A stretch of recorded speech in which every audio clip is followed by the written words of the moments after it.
Post office সম্পর্কে আমরা সবাই যথেষ্ট ওয়াকিবহাল। ঝুঁকিমুক্ত যে কোনো রকমই বিনিয়োগ আমরা খুব অনায়াসেই পোস্ট অফিসের করতে পারি। সেই বিনিয়োগ সংক্রান্ত একটি নতুন তথ্য আপনাদের কাছে আজকে নিয়ে এসেছি। বিনিয়োগ করে আমরা পোস্ট অফিস থেকে সর্বাধিক কি সুবিধা কিভাবে পেতে পারি, আজকে আমরা সেটাই দেখে নেব।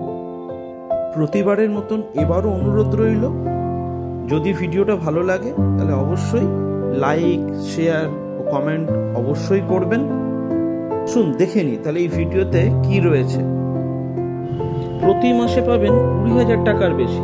জেনে নিন পোস্ট অফিসের এই প্রকল্পটি কিভাবে বাস্তবায়িত করা যেতে পারে। একটা নির্দিষ্ট পরিমাণ টাকা যদি পাওয়া যায় তাহলে খুব একটা খারাপ হয় না। পোস্ট অফিসেই রয়েছে এমন একটা স্কিম যেখানে প্রতি মাসে একটা ভালো রিটার্ন পাওয়া যাবে। পোস্ট অফিসের সিনিয়র সিটিজেন স্কিম সেই প্রকল্প যার মাধ্যমে আপনার মনের ইচ্ছা পূরণ হতে পারে।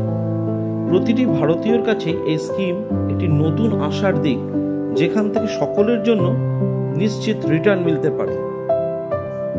এখানে প্রতি মাসে আপনি পাবেন 20,500 টাকা।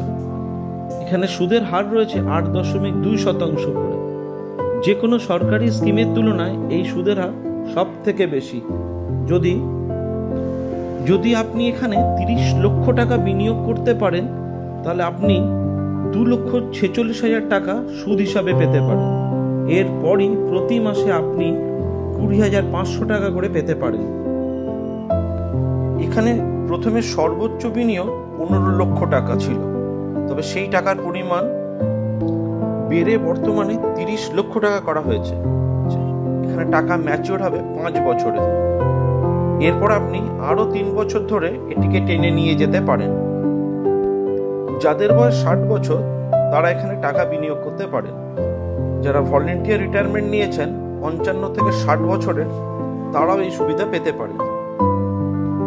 ভারতের যে কোনো পোস্ট অফিসেই এই স্কিমটি রয়েছে। এখানে আয়কর অনুসারে সব ধরনের কর কাটা হবে। তবে এই ধরনের প্রকল্পে বিনিয়োগ করার আগে দেখে নিতে হবে সমস্ত ধরনের নিয়মগুলি। সেগুলি জেনে নিয়ে তবেই এখানে বিনিয়োগ করবেন। আশা করি ভিডিওটা আপনাদের ভালো লাগবে এবং কাজেও লাগবে। সবশেষে অনুরোধ রইল, চ্যানেলটিকে অবশ্যই সাবস্ক্রাইব করে দেবেন। আজকে এই পর্যন্তই, আবার পরের ভিডিওতে দেখা হবে।